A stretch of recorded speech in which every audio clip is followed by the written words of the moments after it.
Mm. Okay, everybody, and not you, but okay. So I'm Tom. I'm the lead developer of RenPy, the visual novel engine. Purpose of this talk is basically my yearly update as to what's new with the engine and what we're looking to do with it for the future. Um, so the so basically, kind of sort of treat this as sort of like the State of the Union talk, and we'll go on here. So one of the big things this year, RenPy just turned 17 years old. It started in 2004, but despite being 17 years old, it's still going strong. We've had so far 5,500 plus game releases according to VNDB, uh, released with the engine. That's actually releases rather than games released with it, because I was the easier one to query last night when I was running these statistics. And in 2020 and 2021 so far, there have been over 1,000 releases of games with RenPy. And what RenPy 7.4 is intended to do is to try and make sure that it keeps it that way. Basically, once RenPy 7 kind of was the most I could do with the way RenPy had been designed from pretty much the start of it. And we're going to see some of the changes that we made. So in this series, I've kind of had to take a step back to essentially revisit many of the ways the engine works, the internals work, and just try and improve things. That took a very long time to do. It took about 16 months between when 7.3.5 came out and 7.4 came out on December 31st, 2020. It was the only release in 2020, and it literally got in under by the hair. It was not the world's greatest of releases, unfortunately. It turned out to be, just with so many things changing all at once, there were a lot of platform changes. So I spent the past 2 weeks or so just working on it pretty hard, trying to get it out. So RunPy, yeah, there's my little picture showing it's not the world's greatest release, but we can fix that. So let me just hit a button here, application window, share. And so there I am, just making the release of 7.4.1 up to the website. There's a script going in the background that should be doing this. So we'll let that run in the background while I get back. There it goes. And yeah, it should update the website now. So there we go, live releasing there at the con. Let me just switch back on over to the slides.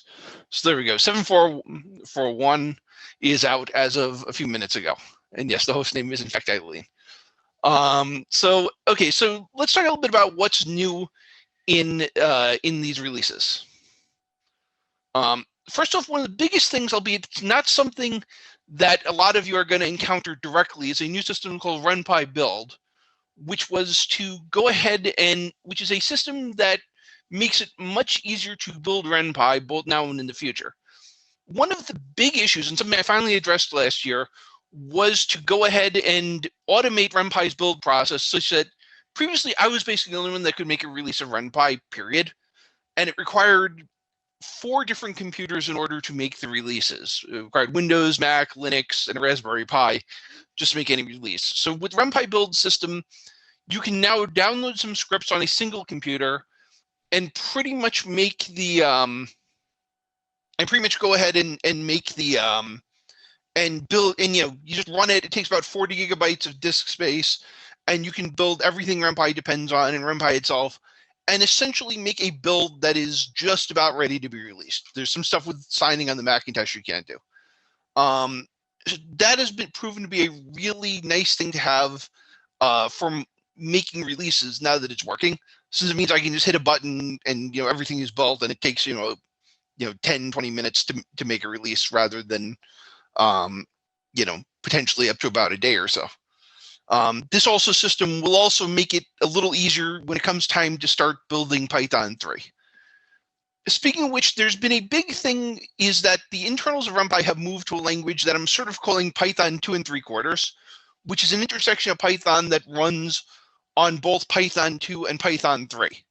So RenPy can kind of run on both versions of Python. While I'm not supporting it for game developers yet, there isn't a Python build that runs on Python 3 quite yet. That is coming in the pipe soon. There are some functions in RenPy in RenPy 7.4 to make Python you can write in the same sort of Python 2 3/4 mode. That so you can actually start porting your game up now and make a game that runs on both. Big thing in 7.4 is we changed a bunch of platforms. We're now 64 bits on Windows and 64 bits nearly everywhere. Unfortunately, to get this, we had to drop support for a few of the older operating systems. So at long last, I finally had to give up support for Windows XP, for Mac OS less than 10.10, and for some older OS. But the benefit of that is that we can start taking advantage of the features on newer systems. So if you want to note that Mac OS above 10.10, 10.10 and above is supported. It's just the older versions that are the ones that aren't. So RenPy can take advantage of the features on newer systems. And the next thing we have is we have better HTML5 support. So Sylvian Buchler did this. Does the HTML5 support, and one of the big changes in 7.4 is there is the ability to now download a partial game and then stream the assets of the game into the user's web browser when they are found by the image prediction system. So the result is like the initial download becomes a lot smaller. When am I sharing the yeah, I'm sharing the right window. The image are streamed down, so your initial download is a lot smaller. And finally, though, the biggest change in 7.4 is the model-based renderer. What the model-based renderer does is to move RenPy from a fundamentally two-dimensional engine to one that takes advantage of the 3D models. Now, RenPy is intended for visual novels, which are essentially fundamentally at least largely a two-dimensional medium. So that's always going to be where most of my focus is on. But by turning your 2D images into a 3D model, there are a lot of things that we can do with them to leverage that 3D hardware that is now on every computer, many cell phones, things like that, to enhance things. One of the big things that using the 3D support enables is shaders, where if you don't know what a shader is a little program that runs on your computer's GPU. And because your computer's GPU can run programs in massive parallel, it allows effects that weren't possible. So for example, there's a new blur effect here where we can blur out the screen, and this is done, entirely in Engine, so you're not having to go ahead and pre-process your images to make blurred images. It's not like I am that blur where it could only occur at image load time. It was very, very slow. This can be done to entire layers at a time. You can do things like on my Patreon, there's an example of how you can blur out the background when a menu comes up to represent like the guy is in his head, that kind of stuff. Similarly, there's the new matrix color system, which can again do real-time recoloring of the colors in entire scenes. You can do things like color toning, things like that using that.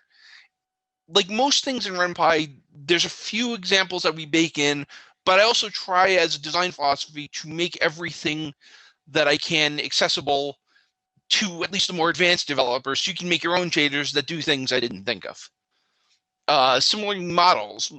So basically, like I say, RenPy, when you're in the new GL2 mode of RenPy 7.4, your images become 3D models. Now, usually 3D models that are fairly degenerate ones, because they're usually just a 2D image mapped on a 3D plane. But bringing in models lets us do things like add in live 2D support. Live 2D is, the characters are 3D models, are models, but it uses the mesh deformation of the engine to animate stuff. So live 2D is one of the big new features that came in 7.4 today. Looking as to where we're going. So now the question is, where are we going in future version of the engine? Well, one of the big things is I've been trying to do is I've done a lot of things to make writing the games easier. but I've liked to spend a little more time on visuals than we have recently. Like, the transitions that we've had in RenPy have been about the same now for probably over a decade. There's dissolve, fade, slide ins and outs. So there's going to be a few new transitions that I'm adding. Like, for example, I don't know what to call this, so if people have suggestions, let me know. But that kind of thing where you can spin things around in 3D. There's a new world transition that's coming in. So the goal is to go ahead and to, add more transitions. I'm especially interested in what people think, what you want to do that we can't do yet. And if you can make suggestions as to what people are looking for, that'll help me try and figure out what I add. And maybe I can add them, maybe I can't. But if I don't know what you want, then I can add them. Next thing that the other thing that I kind of want to do, at least in the 7.4 series, is to have at least some ability to take a 3D background, since many of our background artists do work in 3D, and to be able to move the camera through that 3D background. So you can have a file and then just either move it around or take it at different angles or things like that. So that's kind of, those are some of the features that we're looking at in 7.4 when it comes to the visuals. There's also a few new platform support that are going to be coming out later on in the 7.4 series. I have an Apple Silicon Mac here, so I plan to port RenPy over to the 7. To the Apple Silicon, so we'll be able to take advantage of that. Certainly, I need to address the new Android release that's coming out. So I think people are going to need to do that. I think October and November is the deadline for that. So I plan to address that well beforehand. And other thing I want to do is, now that we're supporting 64 bits everywhere, I'm going to include a mode where you can tell RenPy, don't make 32-bit, like, for example, Windows versions, both to shrink the size of your game, but also because you may have games that require, 2 gigabytes of memory, or, 3 gigabytes of memory, and, those simply wouldn't fit on a 32-bit system. So the goal is eventually to have at least the ability to say we don't need 32-bit anymore. Those are all going to happen in the next few releases, probably the next couple of months. Moving beyond that, I'd also like, the other thing I tend to do in these later releases in 7.4 series is, just as people come up to me with telling me, this is something easy that would really improve my quality of life, let me know of that. I don't really develop many visual novels anymore, so if there are things you can think of that will make your life easier, then let me know that, so I can go ahead and add that to the list of things that we'll add to the engine. Again, no guarantees that it'll go in there, but it is certainly worth telling you about, because that's the first step of getting it in. Beyond that, so what's after RenPy 7.4x? Well, RenPy 8 it may not be the next release, it's coming soon. The goal is to add Python 3 in RenPy essentially 8.0, but to also keep releasing the RenPy 7 series in parallel as Python 2 versions. So if you have a game that you've been developing for the past few years, you're not necessarily going to have to port it up to Python 3 right away. I won't guarantee it'll last forever, but and again, porting to Python 3, at least in my experience, has been fairly easy, just because RunPy games tend not, especially like the straight up visual novels, tend not to use that complicated bits of Python. But the goal is to, keep RenPy 8 and RenPy 7 developed in parallel, at least for a little bit. That's the point of developing that Python 2 3/4 intersection of Python 2 and 3 language. Beyond that, I suspect one of the other things I want to put a lot of effort in is a technology I'm thinking about called the 3D stage, where the goal is to take 2D images, 2D backgrounds, 3D backgrounds, and to be able to move them around relative to each other to get things like camera effects and zooming in and parallax, stuff that people have done with the 3D camera plugin to RenPy that people have been using, but to integrate that more into the engine, taking advantage of the 3D hardware, and potentially providing new ways to work with that. So that's just kind of just some of the ideas that those are just some of the ideas of what we have planned for RenPy coming up over the next year and change. I don't really commit to whenever this stuff is going in.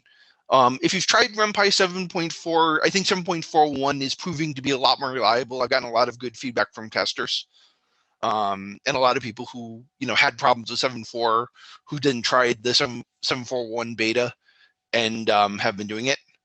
And I guess that's probably the end of this talk. So if you got any questions, feel free to ask them, both about stuff that came up here or just RenPy in general. And thank you for listening. Yay, thank you so much. There's a lot of people excited about the new features in the chat. Just all over the place. Yay. I'd also like to thank, just because I forgot to do it, I'd like to thank, everybody who supports me on the different, channels. I do a Patreon, which has been really valuable, because now when I need to get some hardware to test with, like a Galaxy S5 phone, I can just say, hey, eBay, give me a used one. And I'd also like to thank just everybody who makes with RenPy, because if you didn't, there would be no point. So. Yay.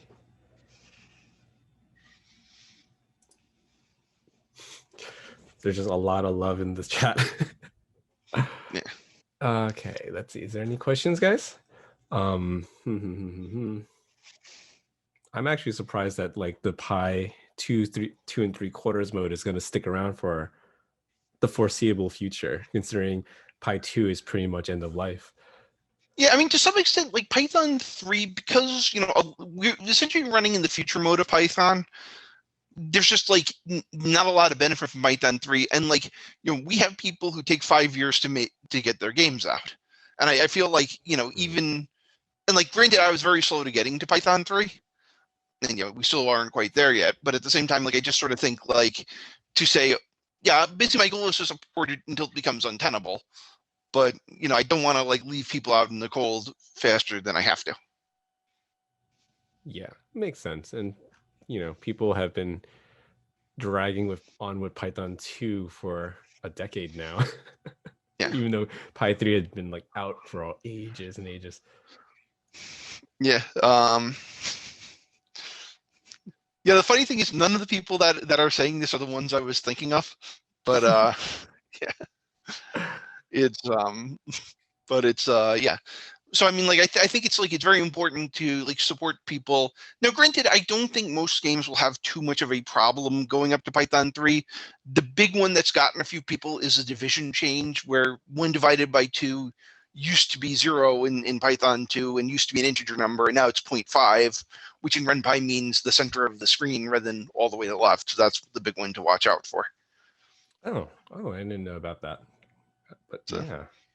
Yeah, I mean, in general, porting from 2 to 3, unless you're doing something really exotic, is not as painful. Yeah. We do have a question. Does RenPy do HTML5 ports? The answer is yes. If you just go into Launcher, there's a web beta version that you can just click on it and it'll generate files that you can then upload to whatever hosting site you want. Because the browser is a limited platform compared to your local computer, like you can only run 1 thread at a time. They run well, but not as well as the desktop version. And of course, like we're in an age where it's pretty common for a visual novel to be like hundreds of megabytes. So like you need to think about like, do I want to put my entire game on the web, or do I just want to put a subset, like a demo or something? So you don't, just got to be a little careful with that. Justin asks, ever thought about putting pictures or diagrams on the documentation? I mean, there's always like, I would love to have better documentation. Certainly, I think we've done a lot of work about this, but it's to some extent that's one, like there's limited time, and like I'm also not that great with making those pictures. So we certainly are an open source project where anyone can contribute both to the code and the documentation. So let me know. SVG support, probably SVG support pretty soonish. I need to look at some libraries and see if we can do it. But I think SVG is probably something that'll come out relatively soon. It certainly has been around with people asking for long enough that if I can do it without like bringing in like a ton of dependencies, I'm going to do it.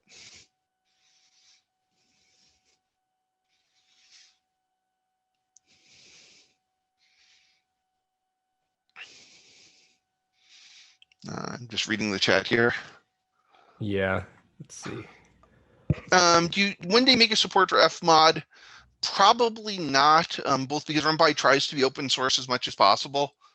And, you know, I suspect that adding something like that would just be used for a bunch of, you know, a small number of games probably isn't something I'm going to spend a lot of time on. You know, more likely would be to put in some sort of like plug-in system so you can put your own stuff in there if you wanted it.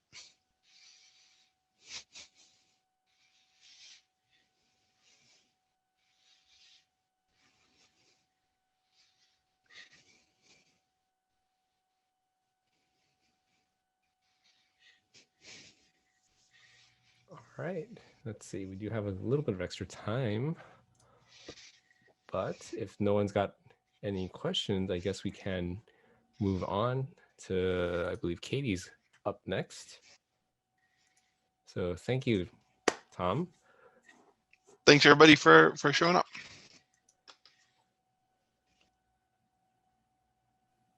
All right, Katie, whenever you're ready, we do have some extra time, so you can kind of like set up and get settled in.